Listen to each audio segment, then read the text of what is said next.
Armadale Education Support Centre is a public school for students with intellectual disabilities. We are co-located on the same site as Armadale Senior High School. And with this kind of arrangement, we're able to use the facilities and amenities the mainstream students are using, such as the library and the gym. And also the teachers and the education support students become part of the Armadale learning team. Our school consists of the middle school and the senior school. The middle school comprises of the year 8, 9, 10, whereas the senior school consists of year 11, 12 and 13. For the middle school, the emphasis is more on academic performance. So a lot of emphasis is put on literacy, numeracy and social skills. And the middle school students spend about 25% of their classroom time doing option classes alongside with their peers. The senior school students work on another level to gain independence. So they're given a lot of opportunities to gain certificates, and workplace learning component is a major part of their program, so that they'll be able to graduate and live a semi or independent life. Every student is valued for being individuals. So we share mutual trust and respect. And parents are equal partners in our programs. So together we focus and aim for education for life. Over the last 2 years, we have embarked on various new programs. The senior school are doing a lot of courses of study and endorsed programs. When I mean courses of study, students are all tested when they come to Armadale Education Support Centre, and they're placed at different levels. So if they are able to do the Stage 1 English, Maths, Korean Enterprise and Workplace Learning, my dedicated staff have embarked and doing all the various programs. And at the moment, I have students graduating with various levels of achievement. We have a group of very dedicated teachers and education assistants who are able to bring in the expertise and scaffold, task analyze the work so that students are able to achieve whatever is being taught in the classroom. So teaching and learning is very well moderated, collaborated on a regular basis during teacher meetings, staff meetings, and this is put towards the school council, and to get their feedback, and parents are invited to the school on regular basis for individual education plans, for case conferences, because personally I feel every child should be given an equal opportunity to study, and everybody has the potential to learn. So if there is a problem, we need to nip it in the bud. So we are constantly liaising with parents, staff and other stakeholders. When the children first come to us, we have an individual pathway booklet that we get them to start to fill out in Year 8. And it just gives us an idea of where they would like to go as well, and to give them a goal for when they leave school. And it's also great for the parents to see that their kids have actually got a goal, because some of our parents think maybe they'll just always live with us and they won't have a job. And so then, as we move from Year 8 into Year 9 and Year 10 through our middle school, we start to get the work skills and the work packages and things like that. So they're actually getting the idea about work and going out to work, and they have a little bit of a taster of different places. We talk to the parents. We make the parents feel as if, they can speak. Well, they can. They can call us any time, speak to us. We'll make time to speak to them. And if there's things that are bothering the children, we make time for Ariana to see them, for us to talk to them, and, try and help them through problems. Not figure them out so much, but help them through them, make them easier. Middle school covers years 8, 9 and 10s, and we do options in a mainstream, and the option classes are physical education, woodwork, metalwork, art, computing, health education and childcare. Literacy and numeracy play a vital part in the middle school. Students are tested on the level of competency and are placed on the relevant level in reading, spelling and mathematics. Direct instruction is then used to enhance the students' learning. This explicit teaching is progressive and the students are placed in continuum from year 8. Besides direct instruction, students also do Ashton. This program covers various aspects of independent living. We also do community access program, which involves travel training and promotes life skills.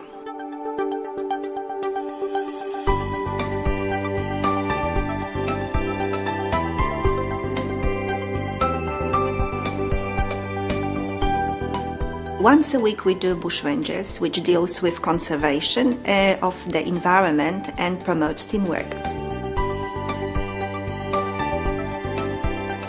Also, students are involved in yearly camps.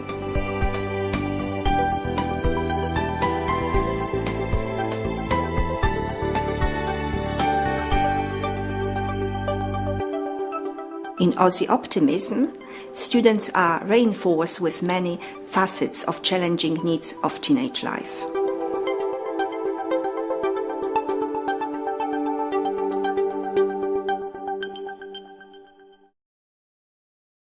Every program that's been run by the school is to educate our children that they have a life, a future. So that's what we prepare our senior kids, senior students. They become more independent and they are more confident, and preparing them for a polytechnic course either, or leading them to employment or an alternative employment. These are the things we aim, or it's our set goal for the school. So education for life is our vision. Some of our kids are really brilliant, and we do Maths Stage 1, English Stage 1, Workplace Learning Stage 1, Career and Enterprise Stage 1, and these are all courses of study, and they are being enrolled for that, and our kids are doing a very good job. And with the workplace learning, it's more of the employability skills, the theory part of what they are doing at the workplace. Being punctual, being regular at your work, communication skills, how do you communicate with your boss, how do you work in a team. So all the employability skills are being covered as a theory here, and the students display these skills when they are out at work. We went to Kings Park.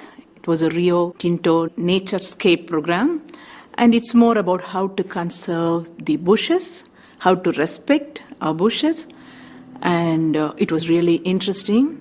It was a beautiful presentation, and we learned a lot about how to keep our bushes safe and how it helps us to give us oxygen in the environment, so how important bush is for our life. We do have all the plans before we leave the school. We do have the emergency care plan. We do have the behavior management plan. And we have staff allocated with some of the kids there.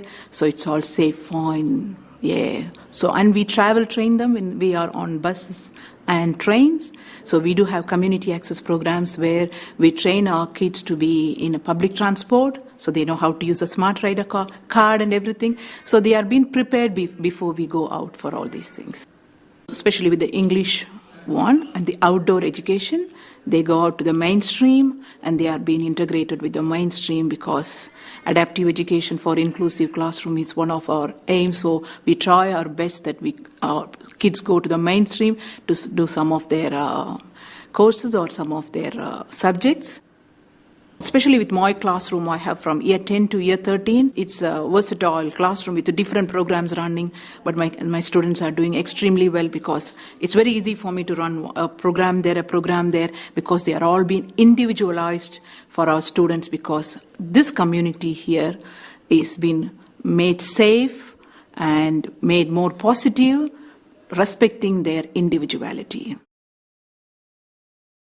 They do workplace learning 1B and 1A, which is a course of studies units through the WACE, and part of that requirement is they have to do some work experience outside school, and we try and match those work placements to either the courses that the students are doing or their interests, so they do something that they like to do or try to do. Which is all the teachers will actually go out and visit the students while they're at work placements. We've also got, with their workplace learning, they've got logbooks that they have to fill in, what work skills and what tasks they've done, and that matches their employability skills. So they've got quite a fair bit of paperwork to fill in, but the staff are there to help them as well, and also it links in with the staff at the actual work placements and builds that better relationship with the school and the workplace. You've got to set up the coffee machine, you've got to then make sure the coffee's ground right and everything's clean so it's all smooth, ready to go. And they take their orders, they go around the school. The life skills that they would get would be the working as a team, when working individually as well, and they all have set tasks, so they've all got a job to do within that task. So like grinding the coffee, pouring the milk into the cup, heating it up, putting the coffee into the actual coffee machine so they can get the right amount of coffee in the cups, taking the orders, delivering the orders. So there's quite a range of different tasks. So they're practising their social skills, their numeracy, math skills and their English skills. So they seem to enjoy it, and they're actually learning at the same time, which they don't really realise, I think, which is probably the best thing. Some of those students are doing retail Cert 2. Some are doing Certificate 1 in hospitality. So those skills will then match those certificates, so then they can continue on and do it as a career pathway, go further with their studies or employment.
I'm a disability specialist, speech therapist, and basically I work with the students who've got intellectual disabilities in the school environment by supporting the teachers to develop programs that look at, promoting their social, their communication skills, and just appropriate behaviours in the community. Communication is really, it's about understanding what others are saying to you. It's being able to express yourself. Without the ability to understand and express yourself, it just must be such a frustrating experience for our students. So it's about looking at, how is it that we as communication partners can make that process a lot more easier and support the students to develop the skills to, have basic needs, make choices in their life, express what sort of life that they would like, make sure that, we can help them achieve that. So I've developed an app. It's called My Rainbow of Emotions. And the idea behind the app is to help our students to firstly learn how to identify what they're feeling and then learn how to express that appropriately. And also, most importantly, being able to label the degree of their emotions. So, being able to say, I'm a little bit angry versus I'm extremely angry. That's important because then it's only by communicating the degree of what you're feeling, you can then think about, well, what do you need in order to resolve it? So one part of the app is to help the person learn how to identify their emotion. Then the next part is looking at what tools can you use to actually manage your emotion. What is great about education support is that it actually creates a very individualized, a personalized learning plan that meets and actually acknowledges the needs of our students. You know, that if a student has difficulties with attention or difficulties with communication or difficulties with taking in information, we can use a very multimodal approach where we present the same information in a variety of ways. So we can tap into the person's learning style, so whether it be visual, verbal, hands-on, and so on, and actually create a plan for them that is relevant, meaningful, and they can actually achieve. Yeah. And because there are fewer number of students, the advantage then is that they get more of that one-on-one support than they would get in a mainstream. And being in this education support centre, which is right next to mainstream, you know, you have the best of both worlds, really. First of all, I do individual counselling with the students as well as their parents if they would like that extra support. I work with the students on a number of issues that are concerning them, such as self-esteem, confidence, bullying. Sometimes that's an issue, and really I support them in giving them the skills that they need to sort of use out in the real world once school finishes. We cover topics ranging from feelings and emotions to what happens to your body when you are feeling unsafe. For example, I teach the children about early warning signs, which is your body's response to when you're feeling unsafe. So I really get the students to listen to their bodies and to get them to understand what is actually happening when they're feeling certain emotions. And then it gets them to think about what they can do when they're feeling unsafe and to get out of that situation. Drumbeat is a form of therapy using music, using the African drums. We really like playing games with the students on the drums because it really gets them used to the sound of the drums and it gets them to express themselves using the drums.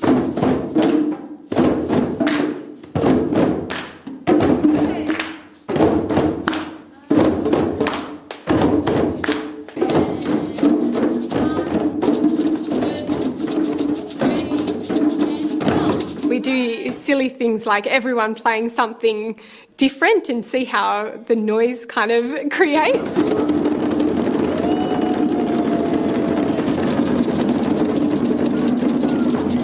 They build a lot of confidence as well. The first session we had was quite quiet and, a little bit hesitant because, drumming does make quite a loud noise. But by the end of the session, everyone's getting involved, everyone's got a smile on their face and they're really, really loving using the drums as a way of communicating. The role of the School Council Education Support Centre is very important because we have to get very close to the work face, so to speak, and we have to understand exactly what the support centre is intending to do. And to be able to do this, we must become involved. We must become involved at all levels and do our best to provide the advice and the support that a council should be there to do. And we try to do that to our best ability and according to our background and our own experience. The council gets very involved with the teachers because this is part of getting to the work face, and we like to know the teachers personally. We like to share with them their triumphs and also to recognise them in situations like when they are retiring or when they are receiving awards. Or even to give them a bit of friendly advice here and there as we talk to them. I hope the centre continues to develop as it has done. I've been involved here with the council for some years now, and I've seen the development as this has occurred over that period of time. And they've become closer to the community. They have become closer also to the main school. And I think all of this is very important because this is the real way of getting life into the council, into the support centre, so that we can really merge with the community, and that's really an objective that we should always follow with respect to the disability, with respect to integrating disability into the community.